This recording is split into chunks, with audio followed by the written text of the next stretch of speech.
हर हर महादेव, राधे राधे, नमस्ते। मैं अपने यूट्यूब चैनल पे एक गाना गाने जा रही हूँ। जैसा हो लाइव सब्सक्राइब करना, अपना प्यार दुलार बनाए रहना। अम्मा हुआ के झूमे डलिया, ए जी अम्मा हुआ के झूमे डलिया, इरजहो पिया जीनी, इरजहु पिया जीनी गजवा शराब तलिया, रजहो पिया जीनी गजवा शराब तलिया। अम्मा हुआ के झूमे डलिया, अम्मा हुआ के झूमे डलिया, रजऊ पिया जीनी गजवा शराब तलिया, रजऊ पिया जीनी गजवा शराब तलिया।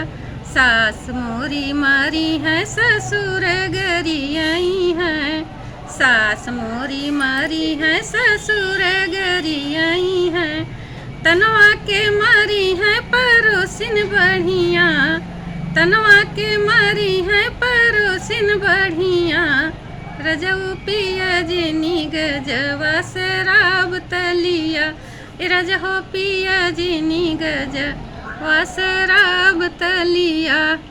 अम्मा हुआ के झूमे डलिया, अम्मा हुआ के झूमे डलिया, रजहो पिया जीनी, रजऊ पिया जीनी गजवा शराब तलिया, रजऊ पिया जीनी गजवा शराब तलिया।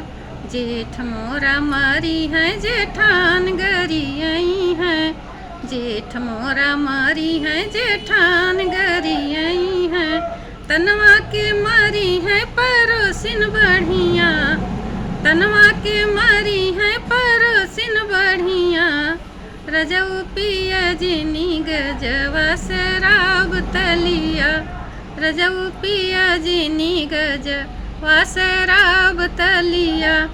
देवर मोर मारी है, देवरान गरियाई है, देवर मोर मारी है, देवरान गरियाई है, तनवा के मारी है परोसिन बढ़िया, तनवा के मारी है परोसिन बढ़िया, इरजऊ पिया जीनी गजवा शराब तलिया, रजऊ पिया जीनी गजवा शराब तलिया।